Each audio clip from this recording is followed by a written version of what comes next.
पहली बार हो रहा है जिंदगी में किसी को मैं बता रहा हूँ कि 10वीं में पहली बार सप्ली आ गई। सही बात। जैसे 12 पढ़ी तो वाले साहब ने कहा वो सब बकवास थी, सब झूठ था, कुछ नहीं बेटा, काम करो। So I started doing a job over there. So he gave me a name जज्बा। अस्सलाम वालेकुम, आई होप आप लोग खैरियत से होंगे। आज का पॉडकास्ट थोड़ा सा डिफरेंट होने जा रहा है, थोड़ा सा नहीं एक्चुअली काफ़ी डिफरेंट होने जा रहा है। उसकी बहुत सारी वजूहत है। एक मेन वजह जो है वो ये है कि यूजुअली आप मुझे देखते हैं पॉलिटिकल पॉडकास्ट के साथ, लेकिन आज का जो पॉडकास्ट है वो बिल्कुल भी पॉलिटिकल नहीं है। और this podcast made me change the format little. I thought खैर है यार, सियासी चल रहे हैं तो कोई बात नहीं है, आपकी खिदमत में कुछ और वैरायटी लेके भी आ सकते हैं। और ख़ास तौर पे अगर वो किसी ऐसे शख्स के मुतल्लिक हो जो लाहौर ज़्यादा देर के लिए मौजूद ना हो and he has to fly back, so we thought why not have a good chit chat session and you will love him, because मेरा जितना इंटरेक्शन रहा, I really loved him. I have this guest with me, उनका नाम है Usman Jazba. Yes, you heard it right, because आप सोच रहे होंगे कि ये नाम, इस नाम की भी एक स्टोरी है, वो आपको अभी पता चलने वाली है। और without wasting any time let's get towards him. Usman भाई, क्या हाल चाल है? खैरियत से हैं? ठीक ठाक, अल्लाह का शुक्र। आप सुनाएं कैसे हैं? मैं बिल्कुल ठीक हूँ। फर्स्ट ऑफ ऑल तो वेरी रैंडम हमारा प्लान बना and I am thankful, grateful के it clicked and we are here. और मैं जानना चाहता हूँ your story and how a man from Lahore is now doing music और पाकिस्तान का एक बड़ा अच्छा नाम एंड स्पेशली एक अच्छी क्वालिटी का, एक अच्छी स्टैंडर्ड का music and doing that in Dubai. तो सबसे पहले तो हमारा एक फॉर्मेट है, मैं आपको बताता हूँ। फॉर्मेट ये कि हम स्टार्ट करते हैं अर्ली लाइफ से। सो मुझे बताएं कि हुज उस्मान। हाँ, so very complicated, confusing, yet very strong man. ठीक है। So I'm born and brought up in Saudi और early days सऊदी में गुजरे। हम लोग जो हैं, जो बाहर के मुल्कों में रहते हैं ना, उनको वैसे ही अपने वतन के साथ बहुत ज़्यादा लगाव होता है, क्योंकि सुना ही होता है कि हमने कि पाकिस्तान में ऐसे है, पाकिस्तान में ऐसे है। तो शुरू के दिन सारी स्टडीज़ मेरी पैदाइश वहाँ पे हुई, सऊदी में स्टडीज़ वहाँ पे की। स्टडीज़ करने के बाद ज़्यादा स्टडी करने की कोशिश कर रहा था, लेकिन फिर ऑब्वियसली हम जैसे लोग जो क्रिएटिव होते हैं, उनको मैं कहता हूँ थोड़े से पागल हैं, दिल नहीं लगता। नहीं लगता। तो मैं बड़े प्राउडली लोगों को चीज़ें एक्सप्लेन कर रहा होता हूँ। और मैंने 10वीं सर बड़ी मुश्किल तक पहुंची। 10वीं में ये पहली बार हो रहा है जिंदगी में किसी को मैं बता रहा हूँ कि 10वीं में पहली बार सप्ली आ गई। बहुत जरूरी है, हेल्दी जिंदगी गुजारने के लिए सप्ली लेना बहुत जरूरी है। दूसरी बार सप्ली आ गई। अच्छा, थोड़ा ज्यादा। अब ये दूसरी वो जो तीसरी बार की सप्ली है, उसके बाद चांस ये होता है कि फिर आपका कोई उधर आपका मुस्तकबिल नहीं होता। वैसे तो होता है। सो मुझे क्रिकेट खेलने का बहुत शौक था। ठीक है। तो मुझे ग्राउंड में से लेके जाया करते थे और मैं एग्जाम की तैयारी ऐसे कर रहा होता। बिल्कुल ठीक।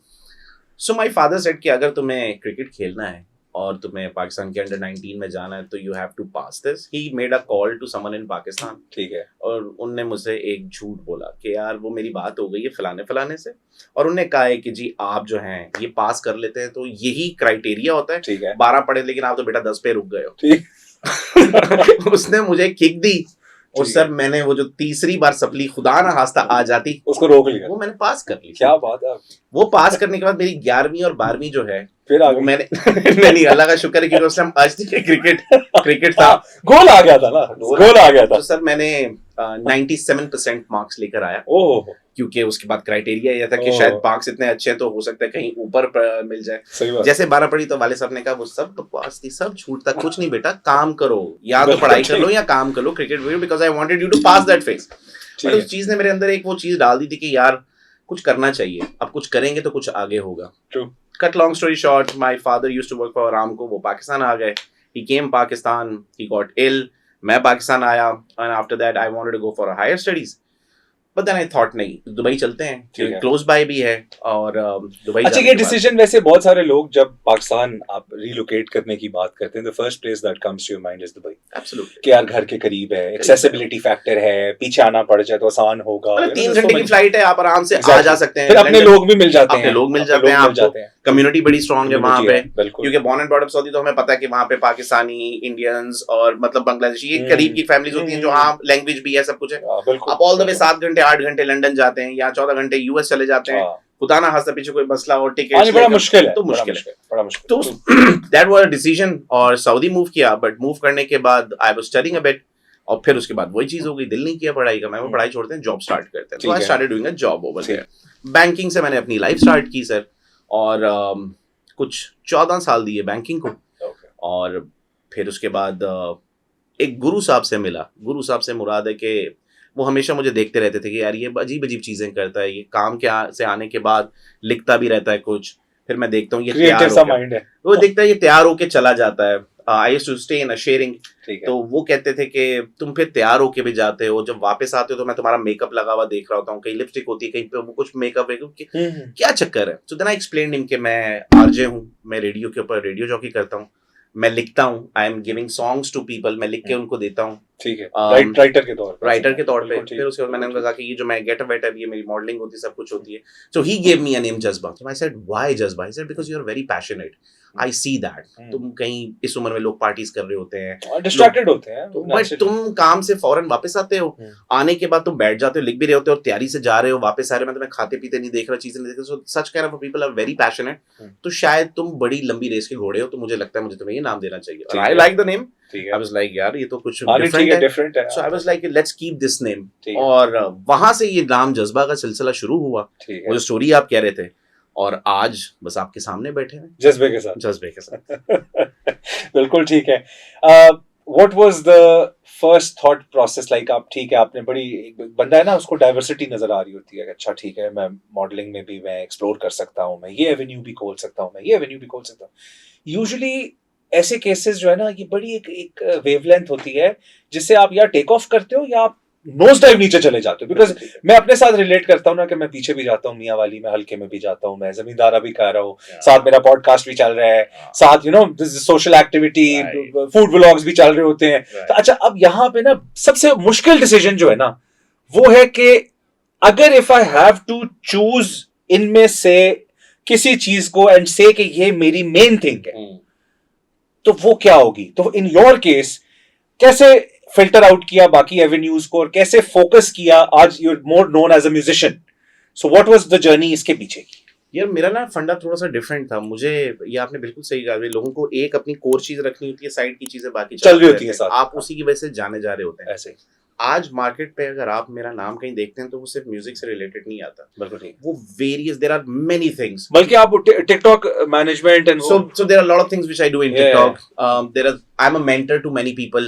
I do mentorship, मैं उनको गाइड करता हूँ, how do you need to speak, आपको कैसे बात करनी है, कैसे उठना है, कैसे चीजें करनी है। ऐसा नहीं कि लोगों को पता नहीं होता, लेकिन हर महफिल के अपने आदाब हैं, तो मुझे उनको वो सिखाने में बहुत अच्छा लगता है। I have a lot of students. I'm a music consultant. There are very few music consultant in the entire world. मैं देसियों के अंदर मैं ही एक आता हूँ, ठीक है। उसके अलावा I do a lot of consultancy advisory to the banking sectors. I have my own real estate. There's a company called as Black Stallion group of companies है, मैं उसका मालिक हूँ। मेरा छोटा भाई Bilal, he's a part of it. तो अच्छी बात ये है कि मुझे कोई किसी एक चीज के लिए नहीं याद रखता। उसकी वजह ये है कि मुझसे अगर कोई लॉन्ग बैक पूछता था कि यार तुम ये काम कर सकते हो, और मुझे वो नहीं भी आता, तो मैं कहता था yes I can do it. Challenge समझ के ही ले लो। वो चैलेंज था ना मुझे, क्योंकि वो मेरी 10वीं की सप्लियां याद थी। वो वाले साहब ने एक दे दिया हुआ था, तो मुझे पता था गोल को, बचपन में आपका कच्चा ज़हन होता है तो वहां से आप पक्के होना शुरू होते हैं, तो मुझे वो बात याद रही। और ये एक हकीकत है, बड़े लोग इस पे बात नहीं करते। बहुत बड़ा प्रॉब्लम ये है कि बच्चा जब ओ लेवल्स में होता है या मैट्रिक में होता है या FA/FSC वाली एज में होता है, तो तभी माँ बाप उसको ना बिठा के ये सीरियस टॉक करनी शुरू कर देते हैं कि 5 साल बाद तुम्हारा ये करियर होगा, 4 साल बाद तुमने ये करना है। हालांकि रियलिटी इज कि you evolve. True, a person is all about evolving. Absolutely. You know, आप आज शायद जिस मौजू पे हम बात कर रहे हैं, मे बी शायद 3 साल बाद हम different walk of life में हैं। So that is how life is. और life को असल बात ही ये है कि take it as a challenge. जो भी situation है, take it as a challenge. And अच्छा, इस please continue. I don't want to. So इस तरह से जो है ना, वो challenges मेरे लिए बड़े important हैं। So people used to say कि यार तुम ये चीजें कर सकते हो। मैं कहता था यार बिल्कुल हो जाएंगी, मैं check करता हूँ। और what I used to do is I used to call few people कि कैसे होता है, किस तरह होता है, किस तरह समझना उसको। अच्छी बात ये थी, शायद समझ ले मेरे क्रेडिट में, कि I used to master myself when I used to deliver that job जो मुझे देते थे, जिसका मुझे बिल्कुल भी नहीं पता होता था, और जब मैं उसको डिलीवर कर देता था तो समझे उसमें अगर कुछ छोटे मोटे फ्लॉज भी रहते थे, बट मुझे पता होता यार मैंने कुछ कोरा जिसका मुझे कुछ भी नहीं पता, मैंने 90% डिलीवर कर दिया। इसका मतलब कि मैं बाकी भी चीजें कर सकता हूँ, और अगर मैं इसमें प्रॉपर टाइम दूं तो फिर तो मास्टर हो जाऊंगा, गेम ही और हो जाएगी। ऐसा ही तो मैंने इस तरह से हर चीज को टाइम देते देते देते आज हरफन मौला या जज्बा, बहुत से नाम दिए जाते हैं। तो मैंने, मुझे लगता है कि वो सिर्फ एक चीज नहीं है। हाँ, आज कोर चीजें जो है वो म्यूजिक जरूर है। मुझे लगता है कि क्वालिटी ऑफ म्यूजिक जिस तरह की मैं दे रहा हूँ लोगों को, या जो गाइडलाइंस मैं लोगों को बताता हूँ, ये भी मेरी रिसर्च है, ये भी मैंने मतलब सीखा नहीं है इसमें कुछ भी। बट हाँ, वो 8 साल की जो बहुत ज्यादा मेहनत थी, सुनते रहना, लोगों के साथ उठना बैठना, वो एक अंग्रेजी की मिसाल है, your network is your net worth. True. आपका सरकार नेटवर्क बड़ा अच्छा होना चाहिए। मतलब इस मिसाल अगर हम 4 दोस्त बैठे हैं और ये तीनों के पास पैसे हैं और ये चौथे के पास नहीं है ना, तो समझें कि इस चौथे के बाद भी पैसे हैं, क्योंकि ये आपका नेटवर्क कितना स्ट्रांग है। प्रोवाइडेड वो लॉयल्टी बड़ी होनी चाहिए, उसमें फिर ट्रस्ट फैक्टर्स आते हैं, 100 चीजें आते हैं, बट वो नेटवर्क बड़ा इंपॉर्टेंट होता है। तो मैंने अपनी लाइफ में हमेशा से एक नेटवर्क जरूर क्रिएट किया है, और वो नेटवर्क अल्लाह का करोड़ बार शुक्र है कि मुझे लगता है आज की डेट में पूरी दुनिया में कोई ऐसा मुल्क नहीं है जहाँ पे मैं लोगों को शायद नहीं भी मिलाऊंगा कभी, लेकिन मैं उनको जानता हूँ। मैं अगर फोन करता हूँ तो मेरा राब्ता काम चलता रहता है, एग्जैक्टली, वो डॉट्स कनेक्ट रहते हैं। बिल्कुल। तो answer to your question is कि ऐसी कोई एक स्पेसिफिक चीज नहीं थी जिसने मुझे कहा कि यार ये इस वजह से जाना जाता है, ये इस वजह से जाना जाता है। बस वो हमेशा ये आता था, इसको कोई भी काम दे दो ये कर लेगा। So that's how I master my self.